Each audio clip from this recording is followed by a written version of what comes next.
ಮನುಷ್ಯನ ಜೀವನದಲ್ಲಿ ಎಷ್ಟು ಅಡಿಕ್ಟ್ ಆಗಿದ್ದಾರೆ ಸ್ಮೋಕಿಂಗಿಗೆ, ಡ್ರಿಂಕ್ಸಿಗೆ, ಗುಟ್ಕಾ, ಪಾನ್ ಪರಾಗ್, ದುಶ್ಚಟಗಳು, ದುರಭ್ಯಾಸಗಳು ಬಹಳನೇ ಇದೆ ಮನುಷ್ಯನಿಗೆ. ಅದಕ್ಕೊಂದ್ಸಲಿ ಅಡಿಕ್ಟ್ ಆಗಿಬಿಟ್ರೆ ಅದರಿಂದ ಹೊರಗೆ ಬರೋದೇ ಕಷ್ಟ ಆಗುತ್ತೆ. ಅದರಿಂದ ಅದಕ್ಕೆ ಹೊರಗೆ ಬರಬೇಕಾದ್ರೆ ಈ ಒಂದು ಆಧ್ಯಾತ್ಮಿಕ ಜ್ಞಾನ ಬಹಳ ಅವಶ್ಯಕ.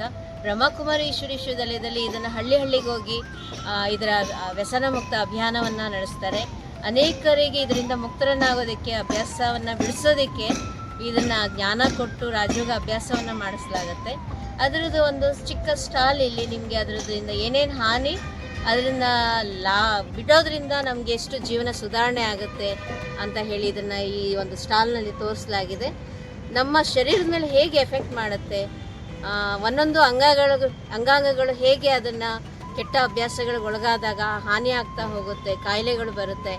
ಈಗ ಒಂದು ಸಣ್ಣ ಅಮೌಂಟಲ್ಲಿ ನಾವು ಗುಟ್ಕಾ ತಿಂದ್ಬಿಡ್ತೀವಿ, ಪಾನ್ ಪರಾಗ್ ತಿಂದ್ಬಿಡ್ತೀವಿ, ಆಮೇಲೆ ಲಕ್ಷಾಂತರ ರೂಪಾಯಿ ಅದಕ್ಕಾಗಿ ಖರ್ಚು ಮಾಡಬೇಕಾಗತ್ತೆ. ಅಷ್ಟೊಂದು ಹಣವನ್ನು ಖರ್ಚು ಮಾಡೋಕ್ಕೆ ಯಾರ ಹತ್ರನೂ ಅಷ್ಟು ಹಣ ಇರೋದಿಲ್ಲ ಅಲ್ವಾ. ಇಲ್ಲಿ ನಾವು ನಮ್ಮ ಶರೀರದ ಆರೋಗ್ಯನೂ ಹಾಳು ಮಾಡ್ಕೊಳ್ತೀವಿ, ಹಣನೂ ಹಾಳು ಮಾಡ್ಕೊಳ್ತೀವಿ, ಸಂಸಾರ ಜೀವನನೂ ಕೂಡ ಇದರಿಂದ ಹಾಳಾಗುತ್ತೆ. ಎಷ್ಟೊಂದು ಸಂಸಾರಗಳು ಇದರಿಂದ ಹಾಳಾಗ್ತಾ ಇದೆ. ಈ ದುರಭ್ಯಾಸ, ದುಶ್ಚಟಗಳು ಎಷ್ಟು ಅಂದರೆ ಭಯಂಕರ ದೊಡ್ಡ ಕಾಯಿಲೆ ಅಂತಲೇ ಹೇಳ್ಬೋದು. ಆದರೆ ಚಿಕ್ಕ ವಯಸ್ಸಿಗೆ ಇದಕ್ಕೆ ಅಡಿಕ್ಟ್ ಆಗಿಬಿಡ್ತಾರೆ. ಈಗ ಏಜ್ ಆಗ್ತಾ ಇರೋರು ಶರೀರ ಬಿಟ್ಬಿಡ್ತಾರೆ ಬೇಗ ಈ ಕಾಯಿಲೆಗೆ ವಶ ಆಗಿ. ಈಗ ಮಾರೋರು ಏನು ಮಾಡ್ತಾರೆ, ಚಿಕ್ಕ ವಯಸ್ಸಿನವ್ರನ್ನ ಹಿಡ್ಕೊಳ್ತಾರೆ, ಅದಕ್ಕೆ ಬೇಗ ಆಕರ್ಷಿತ ಆಗ್ಬಿಡ್ತಾರೆ. ಅದರಿಂದ ಈ ಆಕರ್ಷಣೆಯಿಂದ ದೂರ ಇರಬೇಕಾದ್ರೆ ನಮ್ಗೆ ಅದ್ರ ಬಗ್ಗೆ ತಿಳುವಳಿಕೆ ಬೇಕು. ಆ ತಿಳುವಳಿಕೆಯನ್ನು ಇಲ್ಲಿ ಕೊಡಲಾಗತ್ತೆ. ಚಿಕ್ಕದ್ರಲ್ಲೇ ನಮಗೆ ಆ ಮನೋಬಲವನ್ನು ಹೆಚ್ಚಿಸ್ಕೋಬೇಕು ರಾಜಯೋಗದಿಂದ.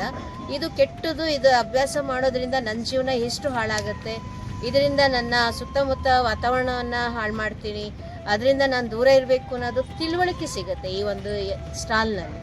ಚಿಕ್ಕ ವಯಸ್ಸಿಗೆ ಅದರಿಂದ ಮುಕ್ತ ಆಗಬೇಕು ಅಂದರೆ ಈ ಆಧ್ಯಾತ್ಮಿಕ ಜ್ಞಾನ ಮತ್ತು ಸಹಜ ರಾಜಯೋಗದ ಅಭ್ಯಾಸ ಬಹಳ ಇಂಪಾರ್ಟೆಂಟ್.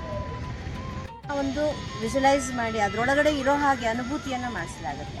ಸೊ ಪರಮಾತ್ಮನಿಂದ ಪೀಸ್ ಬರ್ತಾ ಇದೆ, ಶಾಂತಿಯ ಕಿರಣಗಳು ಬರ್ತಾ ಇದೆ, ಆ ಶಾಂತಿಯ ಅನುಭೂತಿಯನ್ನು ನಾನು ಮಾಡ್ತಾ ಇದ್ದೀನಿ, ಶಾಂತಿಯ ಕಿರಣಗಳನ್ನು ತುಂಬಿಕೊಳ್ತಾ ಇದ್ದೀನಿ. ಆ ಥರ ಅನುಭೂತಿಯನ್ನು ಮಾಡೋವಂಥದ್ದು ಈ ಸ್ಟಾಲ್ನಲ್ಲಿ.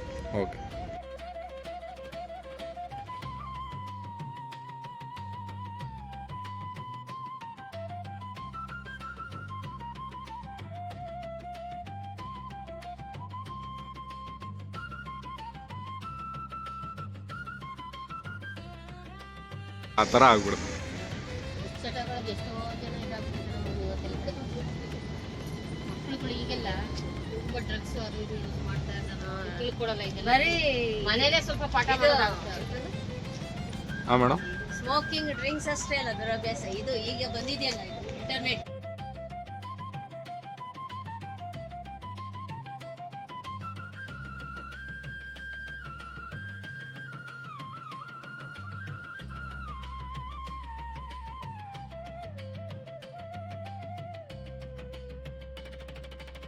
ಜ್ಞಾನವನ್ನು ಈ ಸ್ಟಾಲ್ನಲ್ಲಿ ತಿಳಿಸಲಾಗಿದೆ. ಸ್ವಯಂ ಪರಮಾತ್ಮ ನೀಡಿರೋ ಜ್ಞಾನವನ್ನು ಚಿತ್ರಗಳ ಮೂಲಕ ತಿಳಿಸಲಾಗಿದೆ. ಇಲ್ಲಿ ಮೊದಲನೇ ಚಿತ್ರ ತೋರಿಸಿದೆ ಪರಮಾತ್ಮ ಶಿವನ ಮಹಿಮೆಗಳು ಏನೇನು ಅಂತ ಹೇಳಿ. ನಾವು ಪರಮಾತ್ಮನ ಮಹಿಮೆಯನ್ನು ಮಾಡ್ತೀವಿ. ಭಗವಂತನಿಗೆ ಅಶರೀರಿ, ಅಜನ್ಮ, ಅಯೋನಿಜ, ಅಕಾಯ ಅಂತ ಹೇಳ್ತೀವಿ. ಅಂದರೆ ಪರಮಾತ್ಮನಿಗೆ ಶರೀರ ಇಲ್ಲ, ಜನ್ಮ ಇಲ್ಲ. ಶರೀರ ಇದ್ದರೆ ಜನ್ಮ ತಗೊಳ್ಳೇಬೇಕು, ಶರೀರ ಇರುತ್ತಲ್ವ. ಜನ್ಮ ಯಾರು ತಗೊಳ್ತಾರೆ ಅವರಿಗೆ ಮರಣ ಇರುತ್ತೆ. ಅರೆ ಪರಮಾತ್ಮನಿಗೆ ಶರೀರ ಇಲ್ಲ, ನಿರಾಕಾರ, ಜ್ಯೋತಿ ಸ್ವರೂಪಿ. ಅದಕ್ಕೆ ಅವನಿಗೆ ಅಜನ್ಮ, ಅಯೋನಿಜ, ಅಶರೀರಿ, ಶರೀರ ಇಲ್ಲ ಅನ್ನೋದು ಅರ್ಥ ಬರುತ್ತೆ. ಹಾಗೆ ಭಗವಂತ ಇಡೀ ವಿಶ್ವದ ತಂದೆ, ಸರ್ವ ಆತ್ಮಗಳ ತಂದೆ ಅವನಾಗಿದ್ದಾನೆ. ಎಲ್ಲ ಯಾರೋ ಒಬ್ಬರಿಗೆ, ಒಂದು ಜಾತಿಗೆ ಅಲ್ಲ, ಅವನು ಇಡೀ ವಿಶ್ವದಲ್ಲಿರೋ ಎಲ್ಲರ ಆತ್ಮಗಳಿಗೆ ತಂದೆ ಆಗಿದ್ದಾನೆ. ಪರಮ ಆತ್ಮ ಅಂತ ಹೇಳ್ತೀವಿ. ಆತ್ಮ ಅನ್ನೋ ಶಬ್ದ ಯೂಸ್ ಮಾಡ್ತೀವಿ ಅವನಿಗೆ. ಆದರೆ ಅವನ ಆತ್ಮ ಜೊತೆಗೆ ಪರಮ ಅನ್ನೋ ಶಬ್ದ ಯೂಸ್ ಮಾಡ್ತೀವಿ. ಪರಮ ಅಂದರೆ ಸುಪ್ರೀಂ, ಹೈಯೆಸ್ಟ್, ಸರ್ವಶ್ರೇಷ್ಠ, ಸರ್ವೋತ್ತಮ. ಅವನು ಮನುಷ್ಯರಲ್ಲಿ ಒಳ್ಳೆ ಕರ್ಮ ಮಾಡಿದಾಗ ಇವರು ಮಹಾತ್ಮರು, ಧರ್ಮಾತ್ಮರು ಅಂತ ಹೇಳ್ತೀವಿ, ಪುಣ್ಯಾತ್ಮರು ಅಂತ ಹೇಳ್ತೀವಿ. ಆದರೆ ಮನುಷ್ಯರೆಲ್ಲ ಮಾಡೋ ಕರ್ಮದಿಂದ ಇಂಥ ಪುಣ್ಯಾತ್ಮ, ಮಹಾತ್ಮ, ಧರ್ಮಾತ್ಮ ಅಂತ ಅನ್ನಿಸ್ಕೊಳ್ತಾರೆ. ಆದರೆ ಯಾರು ಮನುಷ್ಯರು ಪರಮಾತ್ಮ ಆಗೋಕ್ಕಾಗಲ್ಲ. ಪರಮಾತ್ಮ ಅನ್ನಿಸ್ಕೋಬೇಕಾದ್ರೆ ಅವನಿಗೆ ಹುಟ್ಟು ಸಾವಿಲ್ಲ. ಅವನು ನಮ್ಮ ಹಾಗೆ ಸುಖ ದುಃಖದಲ್ಲಿ ಬರೋದಿಲ್ಲ, ಪಾಪ ಪುಣ್ಯದಲ್ಲಿ ಬರೋದಿಲ್ಲ. ಸರ್ವ ಆತ್ಮಗಳ ತಂದೆ, ನಿರಾಕಾರ, ಜ್ಯೋತಿ ಸ್ವರೂಪಿ. ಅವನು ಸರ್ವ ಗುಣಗಳ ಸಾಗರ, ಸರ್ವಶಕ್ತಿವಂತ ಆಗಿದ್ದಾನೆ. ಮನುಷ್ಯ ಸೃಷ್ಟಿಗೆ ಬೀಜ ರೂಪ ಆಗಿದ್ದಾನೆ, ಸರ್ವರ ಸದ್ಗತಿದಾತ ಆಗಿದ್ದಾನೆ, ಮುಕ್ತಿ ಜೀವನ್ಮುಕ್ತಿ ಎಲ್ರಿಗೂ ಕೊಡೋನಾಗಿದ್ದಾನೆ. ಹಾಗೆ 3 ಲೋಕದ ಮಾಲೀಕನಾಗಿದ್ದಾನೆ, 3 ಕಾಲದ ಸೃಷ್ಟಿಯ 3 ಕಾಲದ ಜ್ಞಾನ ಇರೋ ತ್ರಿಕಾಲದರ್ಶಿಯಾಗಿದ್ದಾನೆ. ಜ್ಞಾನದ 3ನೇ ನೇತ್ರ ಇರೋ ಕಾರಣ ಅವನಿಗೆ ತ್ರಿನೇತ್ರಿ ಅಂತ ಹೇಳಲಾಗುತ್ತೆ. ಹಾಗೆ ನಮ್ಮೆಲ್ಲ ಆತ್ಮ ಇವತ್ತು ಕೊಳಕಾಗಿದೆ ಪಾಪಕರ್ಮ ಮಾಡಿ. ಆ ಆತ್ಮ ಕೊಳಕಾಗಿರೋದನ್ನ ಪಾವನ ಶುದ್ಧ ಮಾಡೋದಕ್ಕೆ ಬರ್ತಾನೆ. ಅದಕ್ಕೆ ಪರಮಾತ್ಮನಿಗೆ ಪತಿತ ಪಾವನ ಅಂತ ಹೇಳಲಾಗುತ್ತೆ. ನಾವು ಗಂಗಾ ನದಿಯಲ್ಲಿ ಹೋಗಿ ಸ್ನಾನ ಮಾಡ್ತೀವಿ, ಪತಿತ ಪಾವನೆ ಗಂಗೆ ಅಂತ ಹೇಳ್ತೀವಿ. ಇವತ್ತು ಲಕ್ಷಾಂತರ ಜನ ಹೋಗಿ ಗಂಗಾ ನದಿಯಲ್ಲಿ ಸ್ನಾನ ಮಾಡ್ತಿದ್ದಾರೆ. ಆದರೆ ಯಾರು ಪಾವನ ಆಗಿದಾರ? ಯಾರಿಗಾರು ಸದ್ಗತಿ ಸಿಕ್ಕಿದ್ಯಾ? ಅವ್ರ ಜೀವನದಲ್ಲಿ ಕೆಟ್ಟದೆಲ್ಲ ಹೋಗಿದ್ಯಾ? ಇಲ್ಲ ಅಲ್ವಾ? ನೀರು ನಮ್ಮ ದೇಹನ ಸ್ವಚ್ಛ ಮಾಡ್ಬೋದು, ಆದರೆ ಆತ್ಮದಲ್ಲಿರೋ ಪಾಪಕರ್ಮವನ್ನು ತೊಳೆಯುವಂಥ ಶಕ್ತಿ ಪರಮಾತ್ಮನಿಗಿದೆ. ಅದರಿಂದ ಪರಮಾತ್ಮ ನಮ್ಮೆಲ್ಲವನ್ನ ಪಾಪವನ್ನು ತೊಳೆಯುವಂಥನ, ಆ ಕಾರಣ ಅವನಿಗೆ ಪಾಪಕಟೇಶ್ವರ ಅಂತ ಹೇಳ್ತಾರೆ. ಅದರಿಂದ ಶಿವ ನಿರಾಕಾರ ಜ್ಯೋತಿ ಸ್ವರೂಪಿ, ನಮ್ಮೆಲ್ಲ ಆತ್ಮಗಳ ತಂದೆ, ಸರ್ವ ಆತ್ಮಗಳ ತಂದೆ, ಸರ್ವಧರ್ಮದವರಿಗೂ ಒಬ್ಬನೇ ಅವನು ನಿರಾಕಾರ ಜ್ಯೋತಿ ಸ್ವರೂಪಿ. ಅವನು ತ್ರಿಮೂರ್ತಿಗಳ ಮೂಲಕ ತನ್ನ ದಿವ್ಯ ಕರ್ತವ್ಯ ಮಾಡಿಸೋ ಕಾರಣ ತ್ರಿಮೂರ್ತಿ ಶಿವ ಅಂತಲೂ ಅವನಿಗೆ ಮಹಿಮೆ ಮಾಡಲಾಗುತ್ತೆ. ಧರ್ಮಕ್ಕೊಂದೊಂದು ದೇವರಿಲ್ಲ. ನಮ್ಮ ದೇವರು ನಮ್ಮ ಧರ್ಮ ಅಂತ ನಾವು ಇವತ್ತೆಲ್ಲ ಇದು ಮಾಡ್ತೀವಿ. ಆದರೆ ಇಲ್ಲಿ ಭಗವಂತ ಬಂದು ಜ್ಞಾನ ಕೊಡ್ತಿದ್ದಾನೆ. ನಾನು ಸರ್ವ ಆತ್ಮಗಳ ತಂದೆ ಅಂದಮೇಲೆ ಆತ್ಮಕ್ಕೆ ಇಲ್ಲಿ ಜಾತಿ ಧರ್ಮ ಬರೋದಿಲ್ಲ. ಹಿಂದೂ ಮುಸ್ಲಿಂ ಕ್ರಿಶ್ಚಿಯನ್ ತರದ್ದು ಬರೋದೇ ಇಲ್ಲ. ದೇಹ ಬಿಟ್ಟರೆ ಆತ್ಮ ಜ್ಯೋತಿ. ಆತ್ಮಕ್ಕೆ ಜಾತಿ ಧರ್ಮ ಇಲ್ಲ ಅಂದಮೇಲೆ ಆತ್ಮಗಳ ತಂದೆ ಪರಮಾತ್ಮನಿಗೂ ಇಲ್ಲಿ ಜಾತಿ ಧರ್ಮ ಬರೋದಿಲ್ಲ. ಎಲ್ಲ ಧರ್ಮದಲ್ಲೂ ಏನ್ ಹೇಳಿದ್ದಾರೆ ಅನ್ನೋದು ಇಲ್ಲಿ ಕೊಡಲಾಗಿದೆ. ಇಲ್ಲಿ ಹೇಳ್ತಾರೆ, ಯೇಸು ಕ್ರಿಸ್ತ ಹೇಳಿರೋದು ಏನಂದ್ರೆ ಗಾಡ್ ಈಸ್ ಲೈಟ್, ಪರಮಾತ್ಮ ಜ್ಯೋತಿ ಸ್ವರೂಪಿ. ಕ್ಯಾಂಡಲ್ ಹಚ್ಚುತ್ತಾರೆ ಪರಮಾತ್ಮ ಜ್ಯೋತಿ ಅನ್ನೋದಕ್ಕೆ. ಕ್ರಿಸ್ತ ನಾನು ಭಗವಂತ ಅಂತ ಹೇಳಿಲ್ಲ, ಐ ಆಮ್ ಗಾಡ್ ಅಂತ ಹೇಳಿಲ್ಲ, I am A son of god, ನಾನು ಪರಮಾತ್ಮನ ಮಗ ಪುತ್ರ ಅಂತ ಹೇಳಿರೋದು. ಅದರಿಂದ ಕ್ರಿಸ್ತ ಭಗವಂತ ಅಲ್ಲ, ಕ್ರಿಸ್ತನು ಕೂಡ ಭಗವಂತ ನಿರಾಕಾರ ಜ್ಯೋತಿಯನ್ನ ನೆನಪು ಮಾಡ್ತಾ ಇದೆ. ಜ್ಯೋತಿ ಅಂತ ಹೇಳಿದ ಅವನು ಸಹ. ಹಾಗೆ ಬುದ್ಧ ಹೇಳ್ತಾನೆ ಪರಮಾತ್ಮ ದಿವ್ಯ ಜ್ಯೋತಿ ಅಂತ. ನಾನ್ ಭಗವಂತ ಅಂತ ಅವನು ಯಾವತ್ತೂ ಹೇಳಿಲ್ಲ. ಅವನು ಆ ಪರಮಾತ್ಮ ಜ್ಯೋತಿಯನ್ನ ನೆನಪು ಮಾಡ್ತಿದ್ದ. ಬೌದ್ಧ ಧರ್ಮದಲ್ಲಿ ಒಂದು 3 ಅಡಿ ಸ್ಟ್ಯಾಂಡ್ ಇಟ್ಕೊಂಡು ಅದರಲ್ಲಿ ಒಂದು ಕೆಂಪು ಕಲ್ಲು ಗುಂಡು ಇಟ್ಬಿಟ್ಟು ಚಿನ್ಕನ್ ಸೇಕಿ ಅಂತ ಪರಮಾತ್ಮ ಶಾಂತಿ ಕೊಡೋದಾತ ಅಂತ ಹೇಳಿ ಅವನ್ನ ನೆನಪು ಮಾಡ್ತಾರೆ. ಅದರಿಂದ ಪರಮಾತ್ಮ ದಿವ್ಯ ಜ್ಯೋತಿ ಅಂತ ಬೌದ್ಧ ಧರ್ಮದಲ್ಲೂ ಕೂಡ ಹೇಳಿದ್ದಾರೆ. ಹಾಗೆ ಯಾವುದು ಸಿಖ್ ಧರ್ಮ ಇದೆ, ಗುರುನಾನಕ್ ಹೇಳ್ತಾರೆ ಏಕೋಂಕಾರ ನಿರಾಕಾರ, ಭಗವಂತ ನಿರಾಕಾರ ಅಂತ ಹೇಳಿದ್ದಾರೆ. ದೇಹ ಇದೆ ಅಂತ ಹೇಳಿಲ್ಲ ಅವರು ಸಹ. ಮುಸ್ಲಿಂ ಅಲ್ಲಿ ಮೆಕ್ಕಾದಲ್ಲಿ ಒಂದು ಕಪ್ಪು ಕಲ್ಲಿದೆ, ಕಾಬಾ ಅಂತ ಹೇಳ್ತಾರೆ. ಅಲ್ಲಿ ಅಲ್ಲಾ ನೂರ್ ಅನ್ನೋ ಶಬ್ದ ಉಪಯೋಗಿಸ್ತಾರೆ ಮುಸ್ಲಿಂ ಅಲ್ಲಿ. ಅಲ್ಲಾ ನೂರ್ ಅಂದ್ರೆ ಅವ್ರ ಧರ್ಮದಲ್ಲಿ ಜ್ಯೋತಿಗೆ ಹೇಳೋದು ನೂರ್ ಅಂತ. ಸೊ ಹಿಂದೂ ಮುಸ್ಲಿಮರು ಕೂಡ ನಿರಾಕಾರವನ್ನು ದೇಹ ಇಲ್ಲ ಅನ್ನೋದನ್ನೇ ಶಬ್ದ ಉಪಯೋಗಿಸಿದ್ದಾರೆ. ಅಲ್ಲ ಅನ್ನೋ ಶಬ್ದ ಉಪಯೋಗಿಸ್ತಾರೆ. ಅದೇ ಪರಮಾತ್ಮ ಜ್ಯೋತಿಗೆ ಹಿಂದೂನಲ್ಲಿ ನೋಡಿ ರಾಮೇಶ್ವರ, ಅಮರನಾಥ, ಕಾಶಿ ವಿಶ್ವನಾಥ, ಗೋಪೇಶ್ವರ ಮತ್ತೆ ಸೋಮನಾಥ ಅಂತ ಇವತ್ತು ನಾವು ಎಷ್ಟೊಂದು ಕಡೆ ದ್ವಾದಶ ಜ್ಯೋತಿರ್ಲಿಂಗಗಳನ್ನ ನೋಡಿದ್ರಲ್ಲ, ಅನೇಕ ಹೆಸರಿನಲ್ಲಿ ಶಿವಂದು. ಅಲ್ಲಿ ಒಳಗಡೆ ಏನಿದೆ? ದೇಹ ತೋರಿಸಿದಾರ? ಇಲ್ಲ. ಸೋಮನಾಥ, ಕೇದಾರನಾಥ, ಅಮರನಾಥ, ರಾಮೇಶ್ವರ, ಅಲ್ಲಿ ಒಳಗಡೆ ಶಿವಲಿಂಗ ಇಟ್ಟಿದ್ದಾರೆ. ಅಲ್ಲಿ ದೇಹ ತೋರಿಸಿಲ್ಲ. ಶಿವನಿಗೆ ದೇಹ ಇಲ್ಲ ಅನ್ನೋದನ್ನೇ ಹಿಂದೂನಲ್ಲೂ ಹೇಳಿದ್ದಾರೆ. ಜ್ಯೋತಿರ್ಲಿಂಗ, ಜ್ಯೋತಿಯಾಗಿದ್ದಾನೆ ಪರಮಾತ್ಮ. ಸ್ತ್ರೀನೂ ಅಲ್ಲ, ಪುರುಷನೂ ಅಲ್ಲ. ಲಿಂಗ ಅಂದ್ರೆ ರೂಪ. ಸೊ ಪರಮಾತ್ಮನ ರೂಪ ಏನು? ಜ್ಯೋತಿ, ಜ್ಯೋತಿರ್ಲಿಂಗ ಅಂತ ಹೇಳಿರೋದು. ಸೊ ಎಲ್ಲಾ ಧರ್ಮದಲ್ಲಿ ಹೇಳಿರೋ ಅರ್ಥ ಏನು? ಪರಮಾತ್ಮ ಜ್ಯೋತಿಯಾಗಿದ್ದಾನೆ, ಅವನಿಗೆ ಸ್ತ್ರೀ ಪುರುಷ ಅನ್ನೋ ದೇಹ ಇಲ್ಲ, ನಿರಾಕಾರ ಅನ್ನೋದೇ ಎಲ್ಲರೂ ಹೇಳಿರೋ ಅರ್ಥ ಬರುತ್ತೆ. ಅದರಿಂದ ಪರಮಾತ್ಮ ಒಬ್ಬನೇನೆ, ನಾಮ ಹಲವಷ್ಟೇ. ಅಲ್ಲ, ಗಾಡ್, ಶಿವ, ಜೇವೋಹ ಎಲ್ಲ ಒಬ್ಬನೇನೆ. ದೇವರೊಬ್ಬ, ನಾಮ ಹಲವು. ಅಂದ್ರೆ ಸ್ವಯಂನ ದರ್ಶನ. ನಾನು ಅಂದ್ರೆ ಯಾರು? ಇವತ್ತು ನಾವು ನಮ್ಮ ಈ ದೇಹವನ್ನ ನಾನು ಅಂತ ತಿಳ್ಕೊಳ್ತೀವಿ, ದೇಹನ ನೋಡ್ಕೊತಾ ಇರ್ತೀವಿ, ಎಲ್ರು ದೇಹ ಅಂತ ನೋಡ್ತಾ ಇರ್ತೀವಿ. ಆಕ್ಚುಲಿ ಈ ದೇಹದಲ್ಲಿ ಏನಿದೆ? ಮೂಳೆ, ಮಾಂಸ, ರಕ್ತ, ನರನಾಡಿಗಳು ತುಂಬಿರುವಂತ ಇದು ಶರೀರ, ಒಂದು ಅಸ್ಥಿ ಪಂಜರ. ಇದು ಜಡ ವಸ್ತು, ಪಂಚಭೂತಗಳಿಂದ ಆಗಿದೆ. ಈ ಶರೀರ ನಡೆಸ್ತಾ ಇರೋದು ಯಾವುದು ಅಂದ್ರೆ ಆತ್ಮ. ಜೀವ ಅಂದ್ರೆ ಜೀವಕೋಶಗಳಿಂದ ಆಗಿರೋ ದೇಹ. ಈ ಶರೀರ ಜೀವವನ್ನ ನಡೆಸ್ತಾ ಇರೋದು ಆತ್ಮ. ಜೀವ ಪ್ಲಸ್ ಆತ್ಮ ಇಸ್ ಈಕ್ವಲ್ ಟು ಜೀವಾತ್ಮ ಅಂತ ಹೇಳ್ತಾರೆ. ಆತ್ಮ ಇಲ್ಲ ಅಂದ್ರೆ ಈ ಶರೀರಕ್ಕೆ ಏನ್ ಹೇಳ್ತಾರೆ? ಶವ, ಹೆಣ ಅಲ್ವಾ? ಆತ್ಮ ಇರೋರಿಗೆ ದೇಹ ಕೆಲಸ ಮಾಡ್ತಾ ಇರುತ್ತೆ. ಆತ್ಮ ಹೊರಟೋ ತಕ್ಷಣ ಈ ದೇಹ ಶವ, ಹೆಣ ಆಗುತ್ತೆ. ಅಲ್ಲಿಗೆ ಈ ದೇಹ ನಡೆಸ್ತಿರೋದು ಯಾರು? ಆತ್ಮ. ಹೇಗೆ ಕಾರ್ ನಡೆಸೋದಕ್ಕೆ ಡ್ರೈವರ್ ಇರ್ತಾನೆ, ಹಾಗೆ ಶರೀರ ಅನ್ನೋ ಕಾರಿಗೆ ಡ್ರೈವರು ಆತ್ಮ. ಹೇಗೆ ಕುದುರೆಗಳನ್ನ ನಡೆಸೋ ಸಾರಥಿ ಇರ್ತಾನೆ, ಆ ಸಾರಥಿ ಕೈಯಲ್ಲಿ ಕುದುರೆಗಳ ಲಗಾಮ್ ಇರುತ್ತೆ. ಹಾಗೆ ನಾನು ಆತ್ಮ ಈ ಶರೀರಕ್ಕೆ ಮಾಲೀಕ, ನಾನು ಆತ್ಮ ಮಾಲೀಕ ಅನ್ನೋ ಸ್ಮೃತಿ ಇದ್ರೆ ಇಂದ್ರಿಯಗಳು ನನ್ನ ಕಂಟ್ರೋಲಲ್ಲಿ ಇರುತ್ತೆ. ನಾನು ಹೇಳ್ದಂಗೆ ಕೇಳುತ್ತೆ ಕಣ್ಣು ಕಿವಿ ಮೂಗು. ಇಲ್ಲ ಅಂದ್ರೆ ಇದು ಬೇಡದ ಕಡೆಗೆ ಕರ್ಕೊಂಡು ಹೋಗ್ತದೆ, ಕೆಳಗೆ ಬೆಳೆಸುತ್ತೆ. ಸೊ ಆತ್ಮದ ಜ್ಞಾನ ಬಹಳ ಇಂಪಾರ್ಟೆಂಟ್. ಯಾವಾಗ ಆತ್ಮನ್ ತಿಳ್ಕೊಳ್ತೀವಿ, ಆತ್ಮದ ಒರಿಜಿನಲ್ ಗುಣಗಳ ನಮ್ಮ ಆತ್ಮದಲ್ಲಿ ಬರ್ತಾ ಹೋಗುತ್ತೆ. ಶಾಂತಿ, ಪ್ರೀತಿ, ದಯೆ, ಕರುಣೆ, ಶಕ್ತಿ, ಪ್ರೇಮ, ಆನಂದ, ಪವಿತ್ರತೆ, ಇದೆಲ್ಲ ಬರ್ತಾ ಹೋಗುತ್ತೆ.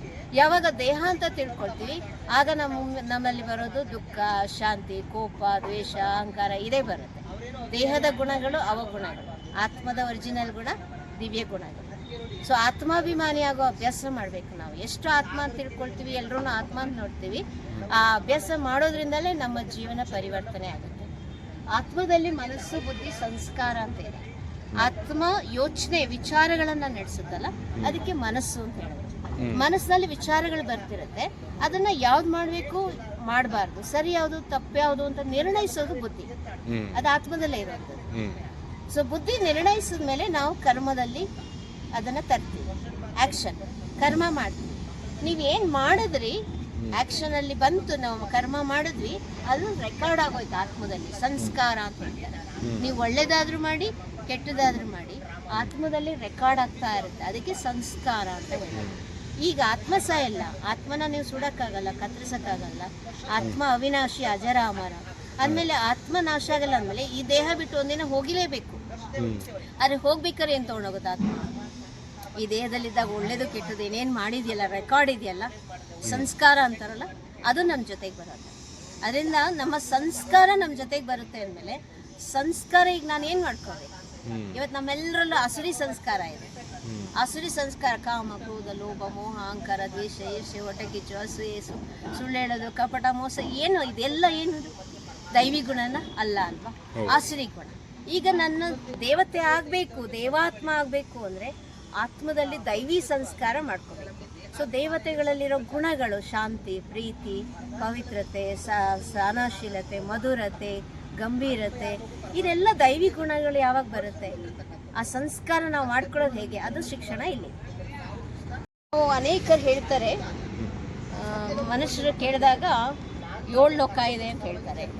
ಇನ್ನೂ ಅನೇಕ ಲೋಕಗಳನ್ನ ಹೆಸರು ಹೇಳ್ತಾರೆ, ಅತಳ, ಪತಳ, ಸತಳ ಅಂತ ಏನೇನೋ ಹೇಳ್ತಿರ್ತಾರೆ. ಆದರೆ ಭಗವಂತ ಇಲ್ಲಿ ಬಂದು ಇರೋದು 3 ಲೋಕ, ಅದು ಯಾವುದ್ಯಾವುದು ಅನ್ನೋದು ಇಲ್ಲಿ ಸ್ಪಷ್ಟವಾಗಿ ಕೊಟ್ಟಿದ್ದಾರೆ. ಈಗ ನಾವಿರೋ ಭೂಮಿ ಇದು ಸುತ್ತ ಏನಿದೆ, ಅನೇಕ ಗ್ರಹಗಳು ಬರುತ್ತೆ, ಸೂರ್ಯ, ಚಂದ್ರ, ನಕ್ಷತ್ರಗಳು, ಅನೇಕ ಗ್ರಹಗಳಿವೆ. ಈ ಎಲ್ಲ ಗ್ರಹಗಳು ಸೇರಿ, ಇದೆಲ್ಲ ಸೇರಿ ಇದಕ್ಕೆ ಒಂದು ಸಾಕಾರ ಲೋಕ, ಕಾರ್ಪೋರಿಯಲ್ ವರ್ಲ್ಡ್ ಅಥವಾ ಫಿಸಿಕಲ್ ವರ್ಲ್ಡ್, ಭೌತಿಕ ಪ್ರಪಂಚ, ಸ್ಥೂಲ ಲೋಕ, ಶಬ್ದ ಪ್ರಪಂಚ ಅಂತ ಹೇಳ್ತಾರೆ. 5 ಎಲಿಮೆಂಟ್ಸ್ ಇದೆ, ಯಾವುದು ಗಾಳಿ, ನೀರು, ಅಗ್ನಿ, ಭೂಮಿ, ಆಕಾಶ.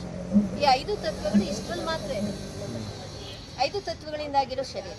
ಈಗ ನಾವು ಮಾತಾಡ್ತೀವಿ, ಶಬ್ದ ಇದೆ, ಅದಕ್ಕೆ ಇದಕ್ಕೆ ಟಾಕಿ ವರ್ಲ್ಡ್, ಶಬ್ದ ಪ್ರಪಂಚ ಅಂತ. ಇದಕ್ಕೂ ಮೇಲೆ ಏನಿದೆ, ಸೈನ್ಸ್ ಒಂದು ಲಿಮಿಟ್ ಇದೆ ಅದಕ್ಕೆ ಹೋಗ್ಲಿಕ್ಕೆ. ತುಂಬಾ ಬಿಯಾಂಡ್ ಹೋಗ್ಲಿಕ್ಕೆ ಆಗಲ್ಲ. ಅದಕ್ಕೆ ಎಷ್ಟು ದೂರ ಹೋಗ್ಲಿಕ್ಕೆ ಆಗುತ್ತೆ? ಇದು ಬಹಳ ಹೋಗ್ತಾ ಇದ್ರೆ ಅದು ಕೊನೆನೇ ಇಲ್ಲ. ಸೊ ಇದು ಮೇಲೆ ಮೇಲೆ ಹೋಗ್ತಾ ಹೋದ್ರೆ ಸೂಕ್ಷ್ಮ ಲೋಕ ಅಂತ ಮೇಲಿದೆ. ಇದು ಮನುಷ್ಯರು ಹೋಗ್ಲಿಕ್ಕಾಗಲ್ಲ, ಇದು ಸೂಕ್ಷ್ಮ ಲೋಕ. ಇದೆಲ್ಲ ದಿವ್ಯ ಸಾಕ್ಷಾತ್ಕಾರದ ಮೂಲಕ ಮಾಡಿಸಿರುವಂಥದ್ದು ಈ ಚಿತ್ರಗಳನ್ನ.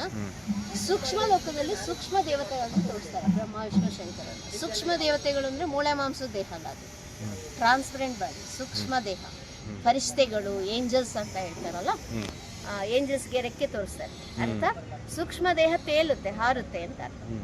ಇದು ಸೂಕ್ಷ್ಮ ದೇಹದಲ್ಲಿ ನಾವು ಅಲ್ಲಿ ಹೋಗಿ ಅನುಭವ ಮಾಡ್ಬೇಕಾಗುತ್ತೆ. ಅದಕ್ಕೆಲ್ಲ ಇದು ಮೆಡಿಟೇಷನ್ ಕಲ್ತ್ಕೋಬೇಕು, ಜ್ಞಾನ ಕೇಳಬೇಕಿದ್ದಾರೆ, ಅದರ ಅಭ್ಯಾಸ ಮಾಡಬೇಕು. ಅದಕ್ಕೂ ಮೇಲೆ ಹೋದ್ರೆ ಸೂಕ್ಷ್ಮ ದೇಹನೂ ಬರಲ್ಲ, ಆತ್ಮ ಜ್ಯೋತಿ ಪಾಯಿಂಟ್ ಅಲ್ಲಿ ಮೇಲೆ ತೋರಿಸ್ತಾರೆ. ಅದಕ್ಕೆ ಪರಮಧಾಮ, ಮುಕ್ತಿಧಾಮ, ಶಾಂತಿಧಾಮ, ನಿರ್ವಾಣಧಾಮ, ಬ್ರಹ್ಮಾಂಡ, ಬ್ರಹ್ಮ ಮಹಾತತ್ವ, 6ನೇ ಮಹಾತತ್ವ, ಅನೇಕ ಹೆಸರಿಂದ ಕರೀತಾರೆ. ಅದಕ್ಕೆ ಕೆಂಪು, ಸ್ವರ್ಣ ಕೆಂಪು ಮಿಶ್ರಿತ ಲೋಕ. ಅದು ನಮ್ಮೆಲ್ಲ ಆತ್ಮಗಳಿರೋ ಮನೆ, ಅದು ನಮ್ಮ ಆತ್ಮಗಳ ಮನೆ ಒರಿಜಿನಲ್. ಎಲ್ಲ ಎಷ್ಟು ಜಗತ್ತಿನಲ್ಲಿ ಕೋಟಿ ಮನುಷ್ಯರಿದ್ದಾರೋ ಆ ಎಲ್ಲರ ಆತ್ಮದ ಮನೆ. ನಾವೆಲ್ಲ ಅಲ್ಲಿದ್ದೀವಿ. ಆತ್ಮ ಇಲ್ಲಿ ಬಂದ್ಮೇಲೆ ಶರೀರ ಧರಿಸ್ಕೊಂಡು ಪಾತ್ರ ಮಾಡ್ತಾರೆ. ಇಲ್ಲಿ ಬಂದ್ಮೇಲೆ ಜಾತಿ ಧರ್ಮ ಬರೋದು. ಅಲ್ಲಿ ಒಂದೇ ಮನೇಲಿ ಇದ್ವಿ. ನಮ್ಮೆಲ್ಲರೂ ತಂದೆ ಇರೋದು, ಪರಮಾತ್ಮನೂ ಇರೋ ಸ್ಥಾನ ಅದು ಪರಮಧಾಮ. ಒಬ್ಬ ತಂದೆ ಮಕ್ಕಳು, ಒಂದೇ ಮನೆ, ನಮ್ಮೆಲ್ಲರದು ರೂಪ ಆತ್ಮ ಜ್ಯೋತಿ ಸ್ವರೂಪ. ಈ ಸತ್ಯ ಅರ್ಥ ಮಾಡ್ಕೊಂಡ್ರೆ ನಾವೆಲ್ಲ ಆತ್ಮಗಳು ಒಬ್ಬ ತಂದೆ ಮಕ್ಕಳು ಅಂತ ಬಂದ್ಬಿಟ್ರೆ ನಮ್ಮಲ್ಲಿ ವಿಶ್ವ ಭಾತೃತ್ವ ಬರುತ್ತೆ, ಸಹೋದರತ್ವ ಭಾವನೆ ಬರುತ್ತೆ. ಇಲ್ಲಿ ನಾನು ಮೇಲೂ ನೀನು ಮೇಲೂ ಕೀಳು ಅಂತ ಭಾವನೆ ಬರೋದು ಅದೆಲ್ಲ ಹೊರಟೋಗ್ಬಿಡುತ್ತೆ ಈ ಜ್ಞಾನದಿಂದ. ಓಕೆ.